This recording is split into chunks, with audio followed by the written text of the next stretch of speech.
Hello, Panto Archive and lovely Panto people everywhere. I hope everyone is staying safe and you're surviving the heat wave a little better than I am, at least. I've been asked to answer some questions, so I'll do my best and try and be as honest as is sensible on the internet. So here we go. Question number one. Do you think that Panto has had to change in more recent years to become more politically correct and to ensure it does not offend anyone?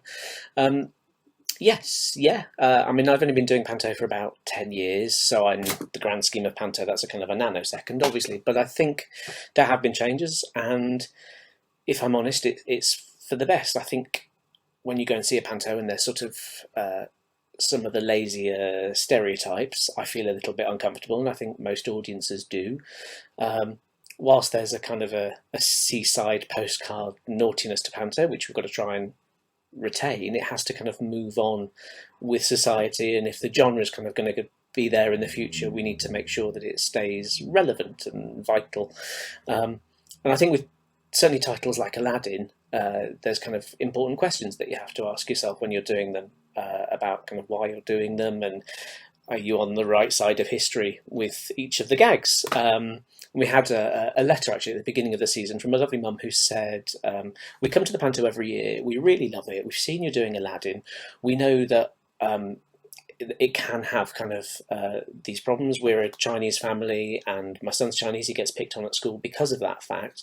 And before we book our tickets, we want to make sure that that's kind of not the type of production that you're doing. And I felt awful that she felt she had to write to any theatre with that kind of a message.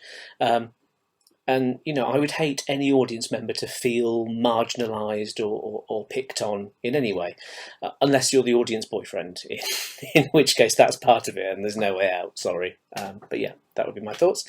I also think there's a real kind of change and shift that needs to happen in the role of women in Panto. And we were trying kind of give the female heroine the sword fight, and a lot of actresses have kind of said, oh, we haven't done that since drama school, it just doesn't get used, and it's great to be part of the narrative proper. And yeah, there should be more to being a woman in Panto than being kissed, sleeping and singing a nice song in a wood, and hopefully we're going to kind of address that balance going forward as well. So the next question is, if you could appear in a Panto with any celebrity, living or dead, who would it be? I'd probably choose a living celebrity, because a dead celebrity might be a bit harrowing for the kids to watch. Oh, hard one. I think there's a temptation, obviously, to say all of the kind of the classics, you know, Les Dawson, Tommy Cooper, John Inman, people who I was never fortunate enough to see kind of at the top of their game. But for me, I'd quite like to see some of our current kind of, you know, greater actors who haven't really pantoed or haven't done panto since leaving drama school, perhaps, and see what they do with it now. People like Simon Russell Beale and that sort of actor who would kind of, yeah, new, unexpected, different casting would be something that I'd kind of really like to see going forward. Prior to the dreadful outbreak of COVID-19, did you have any plans already in place for the 2020-21 Panto season? How has this affected you? Yeah. I don't think there's a person in the industry that hasn't had one rug or another pulled this year.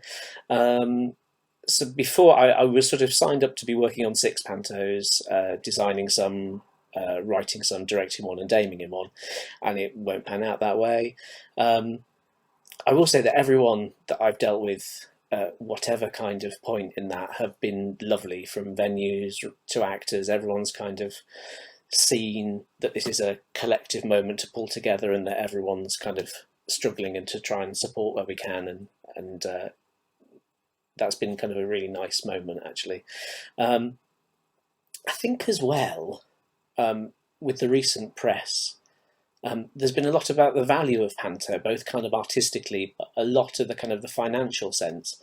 And I've suddenly thought, you know, a lot of places I think maybe have taken Panto and their Panto audience for granted, that, you know, they do it, it makes money, great, it funds the season. And part of me hopes that the other side of this, and hopefully everyone, venues make it through to the other side of this, we'll sort of reassess the worth of Panto and go, actually, we've got something that people love to see, love to support, and maybe they'll reinvest a little bit more in that and make it what we all know it can be and hope it would be. Yeah, and the other perk of it, if there is a perk of this, I think there is the extra time that we've kind of been given. That those things that I was working on, whilst paused, I've been sort of able to kind of keep working on them on the back burner a little bit, and have come up with stuff that I wouldn't necessarily have done to the immediate deadline. And that's been nice to have a little bit more time than you get in a normal season to be creative and to think about things. And we might even get new routines next year. Who knows? Who knows? There could be some wonderful surprises. Question 4. Did you watch Panto as a child? What's your earliest memory of it? So I grew up in Derby and went to the then Derby Playhouse. And I think the first thing I went to see... So my mum's a nursery nurse and dad's a teacher, so it was always the school trip, and we went to go and see. I'm not sure if it was a Panto, but a Christmas show version with Panto elements of Robin Hood, and I remember very clearly the Sheriff of Nottingham picking on my mum, and being really angry with him for that. Really, really put out. I think I had to be told it's fine, part of it.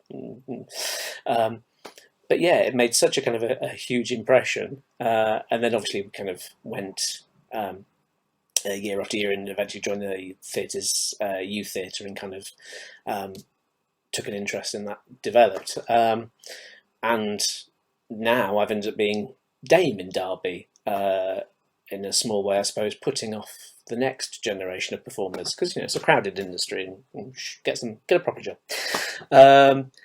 Question 5. Have you ever worked with anyone in Panto who you did not enjoy performing with, maybe a diva or someone just doing it for the money and hating every second? Well, there's a rumour that Ellen DeGeneres is very difficult on 3-show day. That's a lie. I have no way of knowing that. No, I think they say if you've never worked with a diva, it's you, don't they? So that's a worrying sign in itself. But fortunately, everyone that we've worked with has always wanted to be good, and I think as long as they know that you're trying to support them to do their best, and sort of play as a team, then it's always been a happy company, which yeah, probably means I'm in for some tough times ahead because I've cashed in all of my good luck early. But no, that's genuinely the truth. Yeah, unless you want to follow me on Twitter, in which case I'll make something up. But no, yeah, that's it. Thank you so much. If you're still watching, well done. Very well done for making it this far. If come and see Panto, maybe, when we're allowed. Who knows? Wash your hands, take care, all the best, and bye for now.